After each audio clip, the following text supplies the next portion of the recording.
melaksanakan beberapa bimbingan. Ini termasuk bimbingan yang sudah sekian kalinya. Saya harap nanti RPP merupakan rencana pembelajaran terbaik, sehingga nanti dibuat action di dalam kelas itu akan berdampak pada siswa sendiri. Tujuan yang kita inginkan, pembelajaran yang kita ingin capai, metode atau model yang kita gunakan akan bermanfaat bagi siswa. Saya harapkan nanti Bu Zikro dalam action di kelas sesuai dengan tujuan pembelajaran dan langkah-langkah pembelajaran yang sudah dicampur di rencana pembelajaran itu. Terima kasih atas masukannya, Mas. Kita langsung ke kegiatan pelaksanaan. Monggo, silakan.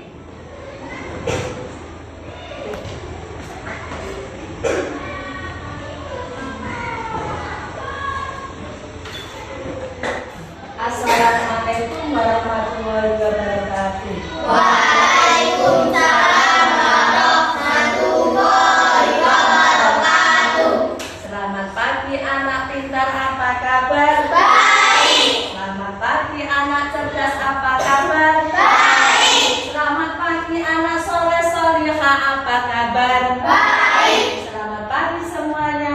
Alhamdulillah. Anak-anak, sebelum kita melakukan pembelajaran pada hari ini, marilah kita berdoa dulu, yang akan dipimpin oleh siapa ya? Oh, Mbak Tias.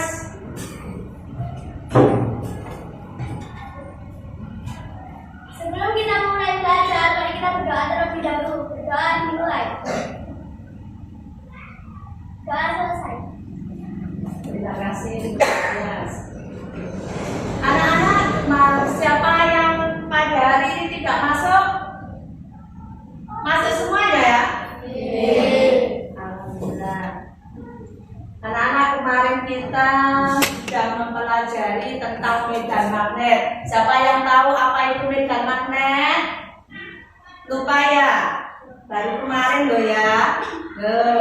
Medan magnet itu ruangan di sekitar magnet yang masih dipengaruhi oleh gaya magnet. Ruangan di sekitar kita yang masih dipengaruhi oleh gaya magnet. Nah, harapan dari guru kalian hari ini bisa belajar dengan sungguh-sungguh ya. Karena kita tahu bahwa magnet itu sangat bermanfaat di kehidupan kita sehari-hari. Nah, tujuan pembelajaran pada pagi hari ini adalah dengan melakukan pencobaan, anak-anak bisa menjelaskan sifat-sifat magnet. Nah, kemudian tujuan yang kedua adalah dengan membaca teks dan contoh, kalian bisa mendefinisikan formulir ya, formulir ada formulir dasar riwayat hidup dan yang lain sebagainya. Sebelum kalian melakukan percobaan dan presentasi, mari kita lihat ini. Nah, apakah ini termasuk benda magnetis? Ya. Apa ini namanya? Penjepit kertas. Yang kedua, apakah ini termasuk benda magnetis? Ya. Nah, tahukah anak-anak kalau bahwa medan magnet juga berpengaruh terhadap kesehatan? Coba kita baca bersama-sama ya. Ya. Nah, ini ada contoh lagi manfaat magnetnya. Penjepit tas berisi magnet agar tas dapat tertutup dengan rapat. Yang kedua, ini di dalam karet pintu kulkas ini terdapat magnet pintu kulkas ya, bisa menempel erat pada bingkai yang terbuat dari besi. Contoh yang ketiga, tangkai obeng ini juga mengandung magnet sehingga memudahkan pemasangan mur. Nah, anak-anak sebelum kita melakukan presentasi silakan membaca teks singkat yang ada di buku paket kalian itu ya. Sudah semuanya? Nah, ada penjelasan tentang benda magnetis dan benda non magnetis. Apa itu benda magnetis? Benda yang dapat ditarik kuat ya, ditarik oleh magnet dengan cukup kuat. Contohnya benda magnetis ini terbuat dari bahan logam seperti besi, baja. Kemudian benda non magnetis, benda yang tidak dapat ditarik oleh magnet atau ditolak oleh magnet. Contohnya kayu, kaca, karet, plastik. Nah, ada juga benda yang terbuat dari logam tetapi tidak dapat ditarik magnet, yaitu benda yang terbuat dari aluminium dan tembaga. Nah, kita langsung pada percobaannya ya. Lihat. Pada percobaannya ini benda magnetis memiliki sifat-sifat khusus. Praktekkan percobaan berikut tentang benda magnetis. Lihat baik-baik alat dan bahannya. Dan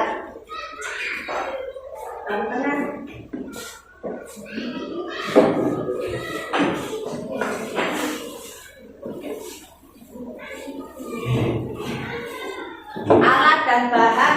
Nah, yang pertama adalah statis, kedua magnet batang, ketiga kertas, benang, keempat, kelima peniti, yang keenam silet, ketujuh paku, kedelapan sendok, 9 jarum, 10 plastik, 11 kayu, 12 bungkus. Semua bahan itu sudah ada di meja kalian ya. Sekarang kita lihat langkah kerjanya. Coba kamu buka itu ya. Langkah kerjanya diperhatikan. Ikatlah magnet batang di bagian tengah, kemudian gantungkan pada statif. Ayo cepat langsung.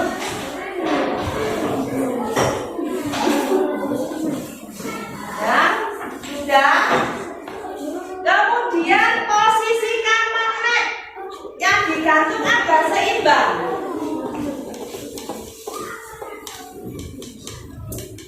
Gantungkan ya agar seimbang. Sudah. Yang ketiga, dekatkan benda-benda berikut secara bergantian. Perhatikan fenomena yang terlihat. Semua benda didekatkan.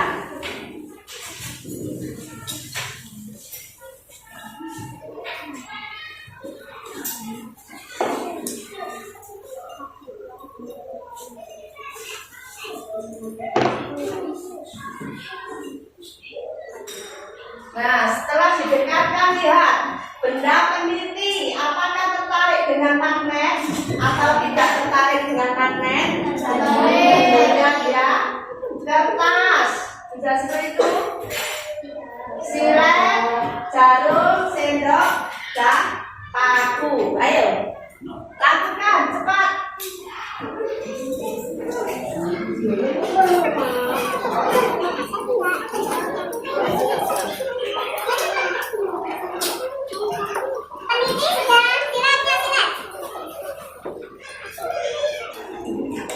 Sendok sudah semua ya. Nah, sekarang guru punya pertanyaan yang harus kalian diskusikan. Ya, pertanyaannya, apa yang terjadi dengan benda-benda tersebut jika didekatkan dengan magnet? Itu pertanyaan yang pertama. Kedua, apa nama kelompok benda-benda tersebut berdasarkan sifat kemagnetannya?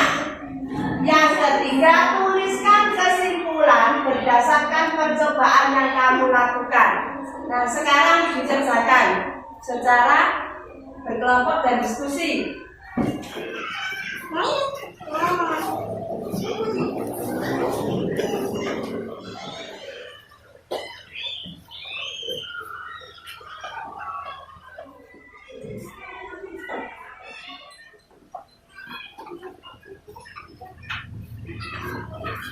Sudah selesai semua? Udah ya, sekarang mempresentasikan hasil laporan percobaan tersebut. Coba sebelum kita mempresentasikan, berdiri, yang mana? Kelompok 1. Tidak adalah kelompok pertama siap ikut belajar karena kita selalu semangat, selalu kompak serta gembira. La la la la la la la la. Sudah. Ayo kelompok 2, mana yelnya?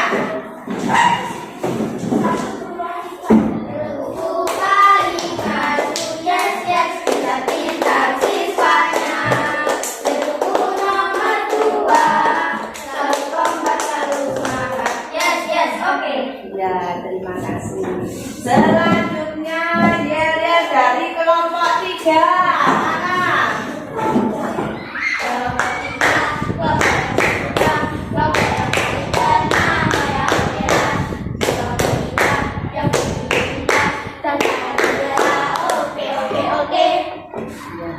Coba sekarang mempresentasikan hasil laporan percobaannya dari kelompok 1 dulu. Samping juga besi, sendok, jarum peniti, silet didekatkan dengan magnet, akan saling tertarik, sedangkan pada kertas, plastik, kayu, kertas didekatkan dengan magnet, maka benda tersebut tidak tertarik oleh magnet. Sekian presentasi dari kelompok 1 saya. Assalamualaikum warahmatullahi wabarakatuh. Salam warahmatullahi wabarakatuh. Beri tepuk tangan. Selanjutnya dari kelompok 2.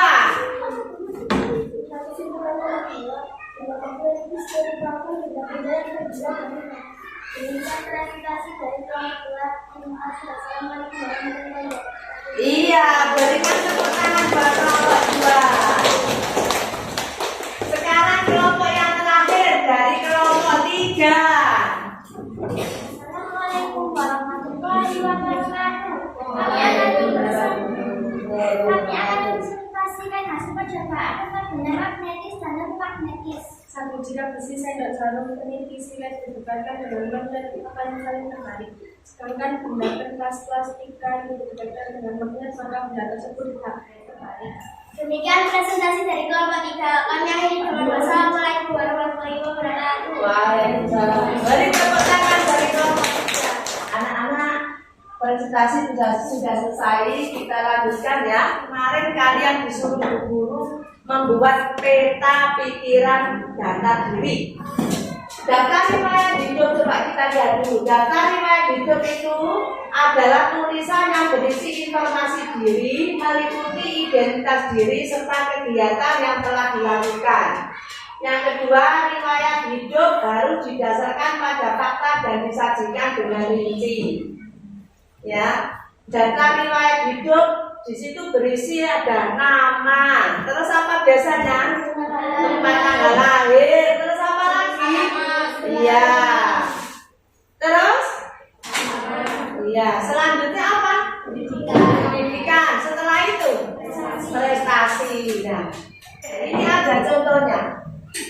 Di situ ada nama lengkap, umur, tempat lahir, bangsa, alamat, pendidikan, prestasi, kegiatan. Ya. Setelah melihat contoh, ya, kalian nanti dikasih tugas bu guru menulis formulir daftar riwayat hidup ya. Ini dibagikan satu-satu.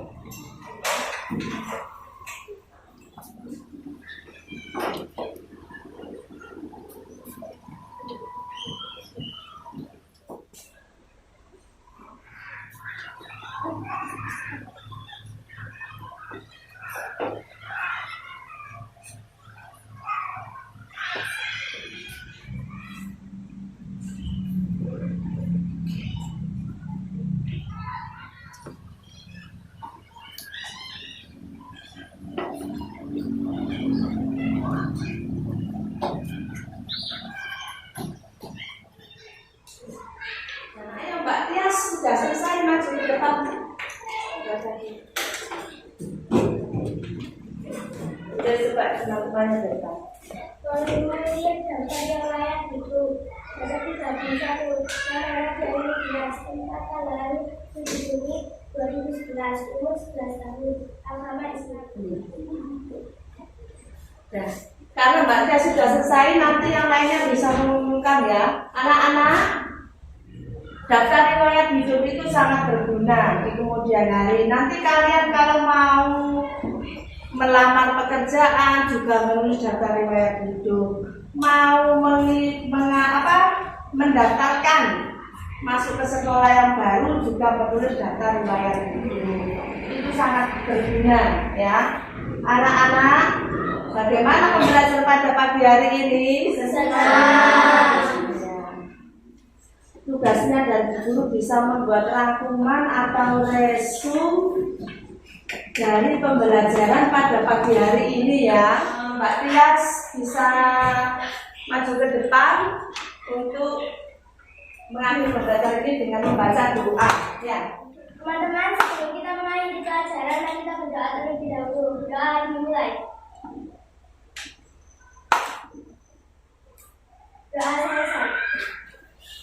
Nah, sampai ketemu pada pembelajaran berikutnya dan dari guru. Wassalamualaikum warahmatullahi wabarakatuh. Waalaikumsalam warahmatullahi wabarakatuh. Assalamualaikum warahmatullahi wabarakatuh.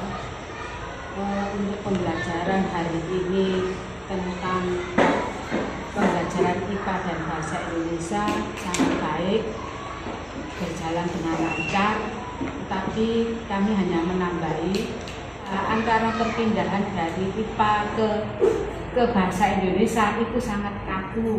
Kalau kita prinsipnya anak-anak dari IPA ke bahasa kita pisahkan saja.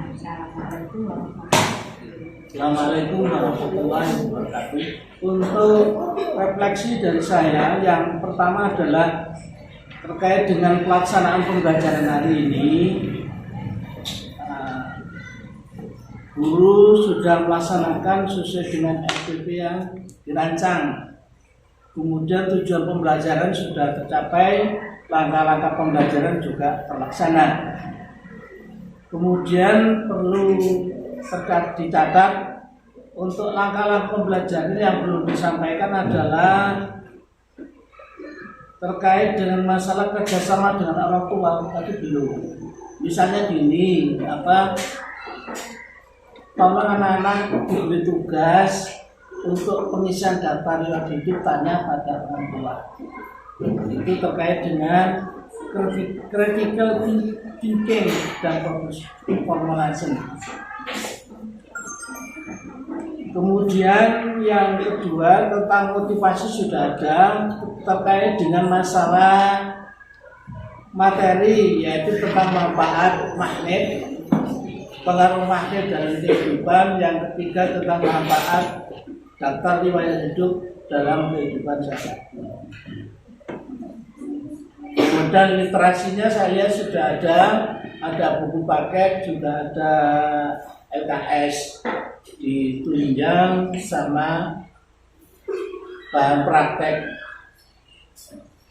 sehingga saya acungi jempol 2 kali. Bagus, sangat bagus. Mengenai saran yang terakhir adalah, karena ini adalah terkait dengan masalah tema wirausaha, usahakan tentang wirausaha ini ada semacam anak-anak diajak untuk wirausaha. Misalnya ada trending day gitu. Anak-anak diajak semacam jualan apa, nanti yang beli atau mana sih. Itu saja, terima kasih. Saya kira. Assalamualaikum warahmatullahi wabarakatuh. Terima kasih kepada Bapak Pembimbing dari Ibu Pembimbing atas saran dan masukannya. Nanti kami tindak lanjuti untuk pembelajaran pada berikutnya. Terima kasih banyak Bapak Pembimbing.